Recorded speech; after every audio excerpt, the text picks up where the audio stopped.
লাঙল পদ্ধতি দিয়ে যখন তুমি এটা সলভ করবে তখন সবসময় উপরে একদম মাঝখান থেকে শুরু করবে, এইখান থেকে শুরু করবে।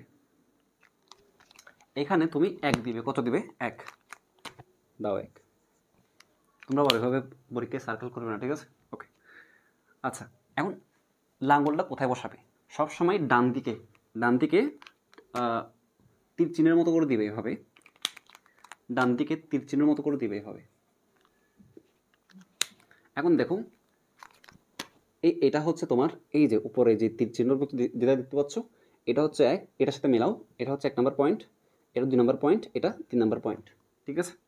এখন খেয়াল করো এই যে 1 নম্বর পয়েন্টে, এই যে দেখো এখানে, দেখো এখানে এই তীর চিহ্নে খেয়াল করো, এই পয়েন্টে কোনো ঘর আছে? এই পয়েন্টে কোনো ঘর আছে? ঘর তো সবগুলো এখানে, উপরে কোথাও উপরে কোনো ঘর আছে? আর নেই।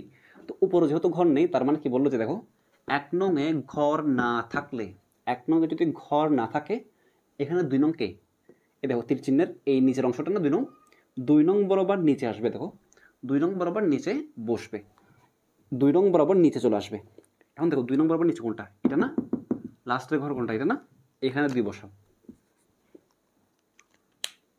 ঠিক আছে? আচ্ছা, এরপর ডান পাশে আরেকটা তীর চিহ্ন দাও। দেখো এটা 1, এটা 2, এটা 3। এখন দেখো 1 নংয়ে দেখো কোনো ঘর আছে? ঘর নেই। এরপর 2 নংয়ে দেখো, 2 নং বরাবর নিচে না? এখন দেখো 2 নং বরাবর নিচে আসার পর দেখো এখানে কোনো ঘর নেই, আছে? নেই। 1 নং বরাবর কোনো ঘর নেই, মানে 1 নংয়ে কোনো ঘর নেই, 2 নং বরাবরও ঘর নেই। এখন কোন দিকে যাবে? এখন এই যে দেখো 2 নংয়ে ঘর না থাকলে 3 নং বরাবর শেষে বসবে। 3 নং বরাবর শেষ কোনটা? এখানে না?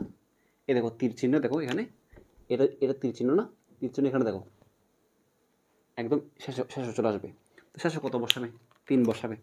3 বসাও, ঠান্ডা মাথায় দেখো বুঝে যাবে। 3। আচ্ছা, এখন তীর চিহ্ন দাও। খেয়াল করো 1 নং বরাবর আমরা প্রথমে 1 নংয়ে দেখবো, ঠিক আছে? 1 নংয়ে দেখো ঘর খালি আছে?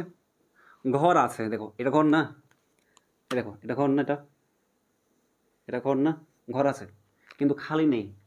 দেখো 1 নংয়ে ঘর খালি না থাকলে আগের সংখ্যার নিচে বসবে। তো 1 নংয়ে যদি ঘর খালি না থাকে, আগের সংখ্যা কোনটা? এটা না? এটা না? মানে যে সংখ্যার জন্য আমি, যে সংখ্যার পরে আমি মানে পরে সংখ্যাটা বসাবো, সেটা আগে কত? এরপর কত? 4 না? 4 এর আগে কত? 3। তো যে এখানে তীর চিহ্ন দিলাম না? এর পরে মানে এর আগের সংখ্যার নিচে বসবে। আগের সংখ্যা কত? 3 না? আমি এর পরবর্তী সংখ্যার জন্য তীর চিহ্ন দিলাম, এর আগে কত? 3, 3 এর নিচে বসবে সেটা সংখ্যাটা।